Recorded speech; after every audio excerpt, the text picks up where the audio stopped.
Welcome to Constellations, the podcast from Kratos, where industry leaders share their thoughts and experience on the future of space business, policy, and opportunity. If you like Constellations, please support us by giving a rating and review on iTunes. And don't forget to share this podcast online to help our community grow. Welcome to Constellations, the podcast from Kratos. My name is John Gilroy, and I'll be your moderator today. In preparation for the upcoming World Space Business Week in Paris, we are going over the state and county outlook of Space Situational Awareness, or SSA. Our guest is Gabriel Deville, consultant at Novaspace. Gabriel, I know things must be pretty hectic at Novaspace getting ready for the event of the year. Thanks for making time for this interview. You're very welcome. Thanks, John, for having me. For sure, it's a crucial time for us. It's our main event of the year, but we have an amazing events team and they know their business well, so I'm not worried for them. Good. You know, with space becoming increasingly affordable for launches and the proliferation of constellations currently or planned to be deployed, the SSA market has been significantly growing. So what are the latest numbers? Give me the numbers, Gabriel. Yeah, it's getting quite crowded up there, John. There's already some 7,000 active satellites currently who share space with over 130 million space debris. Most of them are too small to be tracked. We can only track over 30,000 of them.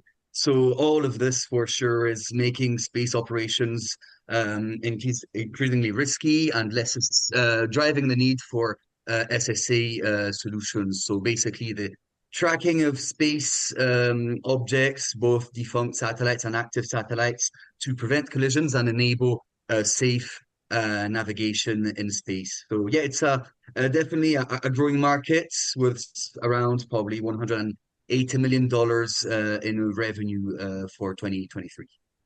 Wow, that's interesting. Now, I tossed out this word SSA, and people toss out these things like SDA. Perhaps you could define it for our audience real quickly and compare the two, please.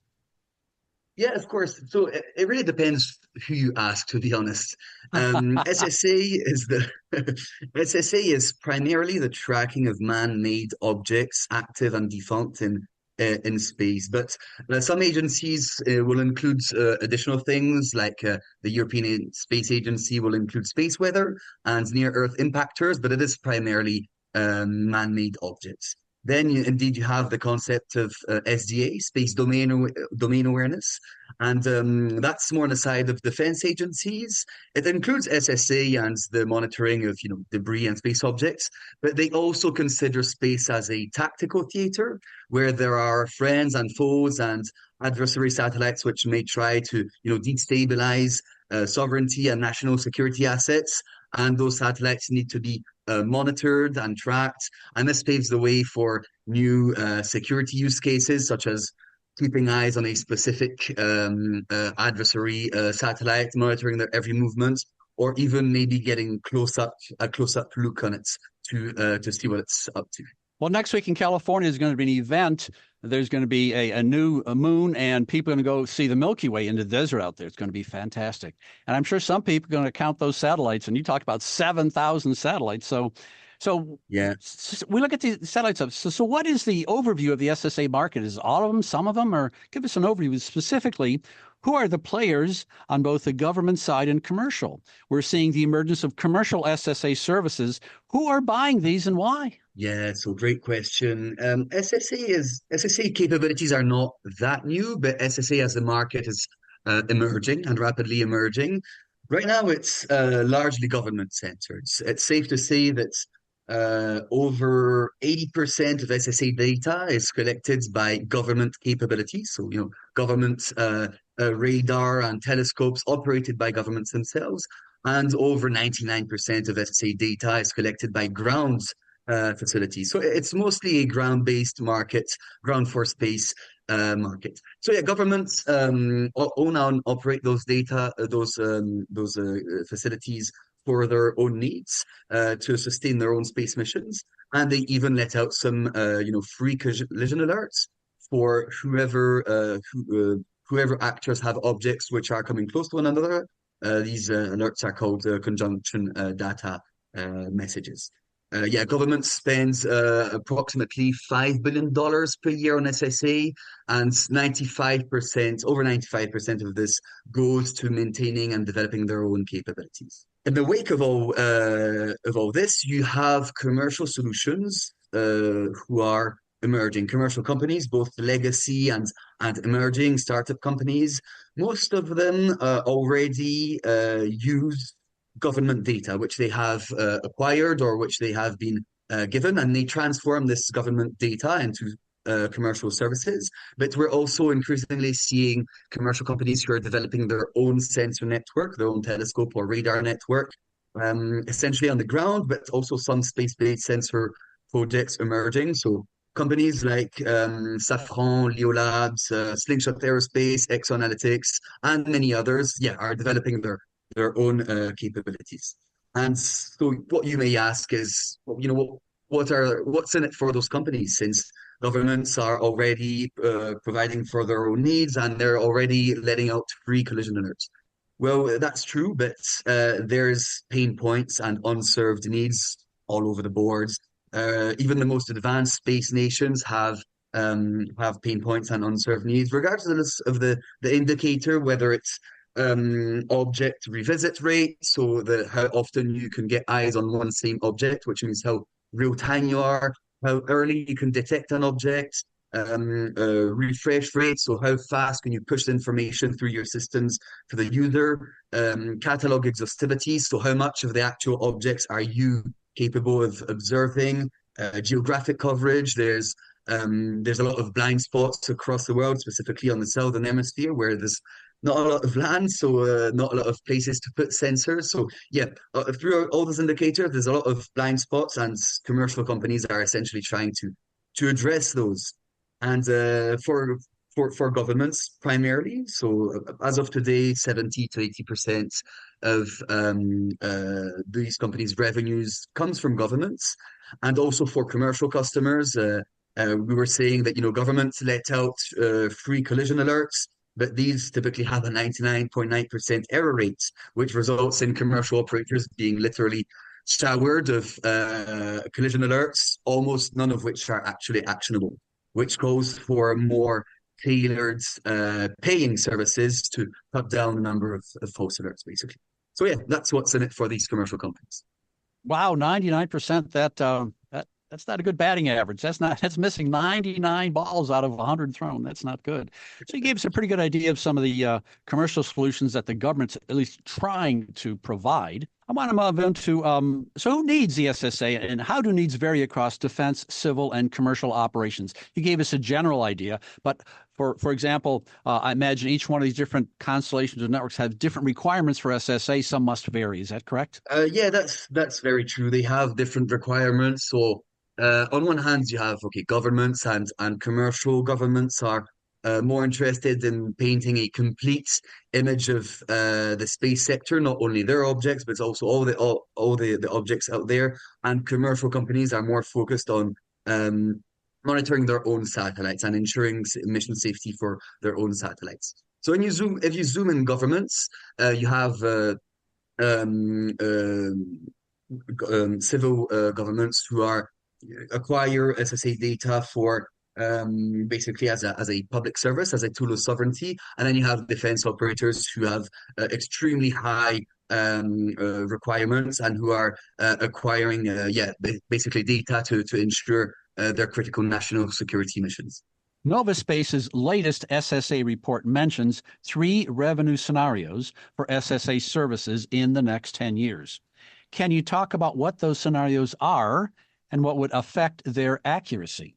Yeah, sure. We expect SSA as a market to reach over the next decades, over the whole decade, $2.5 billion in revenue for commercial suppliers of SSA. And I stress this is only the revenues from the sale of commercial data and services, not the construction and the maintenance of government SSA facilities. We expect, and so the different scenarios expect maybe $2.5 billion, give or take about $500 million. And the main variable here is the extent to which governments will actually open to commercial solutions. Right now, what we're seeing is that governments are interested by commercial SSA solutions. They're already buying some.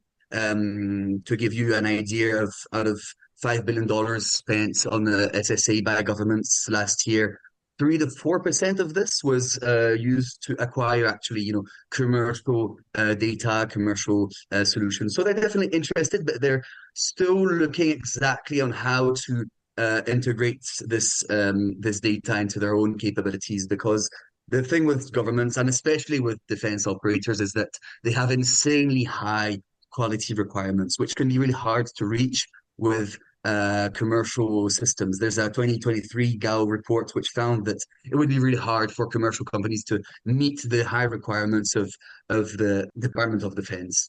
Nevertheless, they are interested. They are already acquiring commercial solutions, whether it's the defense side, which is harder to address for commercial companies, but the USSF is expected to spend some $60 million in 2024 to acquire commercial solutions. And meanwhile, on the civil side, you have some programs which are really geared toward acquiring commercial solutions, such as the Office of Space Commerce's TRACS program, which should spend some $40 million in 24 to acquire commercial solutions. And back in Europe, also the European Union's SST program, which also should spend some for commercial solutions. So yeah, the main variable looking forward is definitely the extent to which governments, defense and civil, will open their SSA budgets to commercial solutions. Well, earlier in the interview, you talked about government programs, but now when you say the word 40 million, all of a sudden it's like he's not just talking. I mean, this is $40 million. I mean, there's a lot of effort being put into this. And so I love these specifics. This should be the numbers show. Gabriel gives the numbers because these numbers are wonderful. No, it's not sorry. It's great. You too much. No, this is what my listeners want. I meet my listeners out in the streets and I talk to them, and this is what they want. They want the nitty gritty. Show me the numbers. We'll take the Tom Cruise thing and switch around. Show me the numbers. A lot of SSA services are based on looking at space from the ground. There are new services that are looking at space from space.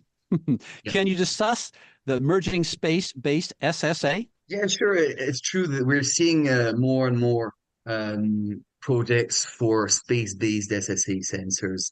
There's the government ones, which are really dedicated to inspection and close-up surveillance of objects in space. So the US is GSSAP satellites or the Silent Barker satellites, but there's also projects of commercial constellations who would put, dozens or hundreds of optical sensors in space to track space objects, but from space rather than from the ground. And the idea behind this is that you theoretically can do things from space that you cannot from the ground. For instance, you're not bound by bad weather, which is a real nuisance when you're observing space from the ground. You're much less constrained by daytime. You have lower downtime due to sunlight. If you have a good coverage of the Earth, well, you have less geographical blind spots. If you have satellites over the southern hemisphere, then suddenly, you're bringing light on this blind spot, which is typical of ground sensors. From space, you can get close up to specific objects you want to look at. Again, something that you cannot do from the ground. And all these things are theoretical advantages which are being pursued by companies such as Northstar, Gigantera, True Anomaly, and many others. It's definitely emerging. There's been some demonstrators already launched by Northstar earlier this year. It comes with challenges, obviously. It's a higher cost. You have to work with the physical constraints of a satellite platform as opposed to a ground facility. But it's probably definitely a niche market, a niche market, or maybe not a niche market for them looking forward. Yeah. No. For example, this Northstar, these different companies, do they use different type of technology, or what kind of new technology is being used to observe satellites from other satellites? It's got to be a different approach. So it's yes and no. From ground, the different systems you can use can be optical, so telescopes, passive optical. You can use radar. You can also use LiDAR, lasers, and you can use passive RF. from space, you're working with the physical constraints of a satellite platform. So the way to go is optical, is telescopes, very much like those used, but similar to those used by constellations doing Earth observation, but optimized for space observation because they require much less energy than radar does. You talked initially about 7,000 satellites out there, and if you listen to satellite and space pundits, some say 30,000 more by 2030. I don't know, pick a number. It's like they reach into a hat and they just pick out a number. And so what future use cases do you foresee for SSA? Yeah, so the clear use cases are tracking and cataloging to ensure safe operations, but for sure there are many other proposed use cases. Some of them in the near future are expected to be, close-up characterization and observations, whether it's for rendezvous and proximity operations and docking for in orbit services. Whether you want to dock to extend lifetime or deorbit a satellite, you need very precise observations of operations, and you need close-up observations as well. There's also the security use case of inspection. Going to see adversary or resident space objects of interest to see what they're up to. If they're changing their attitude, if they're coming a bit too close to the national security satellite, you want to get close-up eyes onto them. And then there's use cases which have been proposed for more distant orbits, specifically in the cislunar region and lunar orbits. This is all very much emerging. It is as there's amid the renewed interest for the moon and amidst multiplying lunar programs, it is going to be more and more relevant to have eyes on cislunar space, especially if you have very high value, very high criticality missions such as crewed missions going to the moon. You definitely need to have eyes on all the objects which could be on your trajectory. But for now, it's definitely at a very young nascent level. There was originally in the Space Development Agency's proliferated war space architecture, the SDA constellation, which is very talked about, which is to provide data relay and early warning. Originally, they had planned for an additional layer, which would have been for cislunar SSA, fueled by Chinese programs to the moon, but it was shelved for now. But maybe it will have successors in the decade to come, as the spotlight comes back on the moon. Gabriel, I want to dig a little deeper in there. I'm sure if you went to McGill University, everyone would be interested in going to the moon. That's really exciting. It's all kinds of fun. And we know there is growing activity out in outer space beyond Earth orbit, also known as, we mentioned, it's cislunar. Future SSA markets have plenty of runway with the United States, China, India, Japan, Russia, all others at various stages of planning for future lunar missions. Lots going to be going on the moon. So my question to you is surveillance technology keeping up with these lunar activities that you mentioned? It's primarily focused, as of now, it's primarily focused on the markets which are confirmed. So companies right now are multiplying their sensors focused on they're multiplying sensors focused on low Earth orbits because that's where activity is really multiplying. So we have SSA companies which were previously focused on GEO who are now trying to focus on LEO. You have SSA companies which were focused on LEO which are trying to push their sensors up to GEO. There are many propositions to make sensors for Earth orbits adapted to more distant orbits, but I would say that this is not, as of today, an investment priority for most stakeholders. Good. No, we've talked about the government and commercial big players and what they're doing. You mentioned it frequently. So are there investments being made in SSA from just startups? Yes, there are. As you know, there has been a big wave of private investments in the space sector between 2020 and 2022. It's definitely in a cool down phase now in 24. But there was a lot of money poured into the space sector, regardless of applications, especially launch companies in these recent years. In SSA, it was a relatively minor investment field, but I mean, relatively minor does mean $800 million invested in SSA startups between 2017 and 2024. So it is substantial. You have to put it in relation with the $60 billion which were invested in the whole space sector, private money invested in the whole space sector from 2017 to 2024. But still, in $800 million for SSA companies such as North Star or True Anomaly, who raised $140 million each, or Minerva Space, which raised $150 million. Yeah. Oh, you got the numbers, man. That's great, Gabriel. Yeah, you have them. Well, we're not going to let you sleep here. We're asking more about numbers here. So, so what about, take this topic of investments, okay?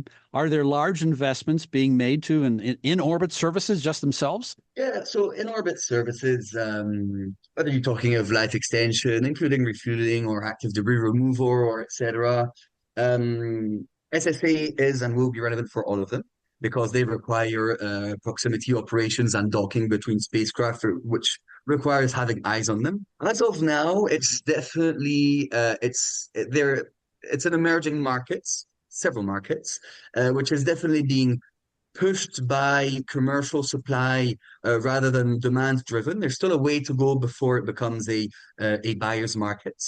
Although we are seeing governments investing money in technology and in preliminary demonstrations. Over the past 10 years, it's quite substantial. Governments invested some $3 billion in orbit services. But yeah, we're still it's often seen as in orbit services are often seen as a mean of flexibility and sustainability and safety for space operators, but we're still waiting to see the big wave of confirmed customers before calling it the buyer's market.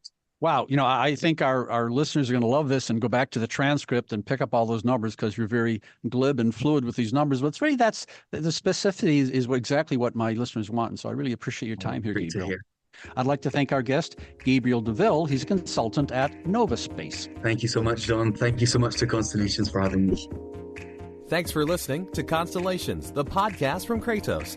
If you like this interview, please subscribe, tell a friend, and give us a review.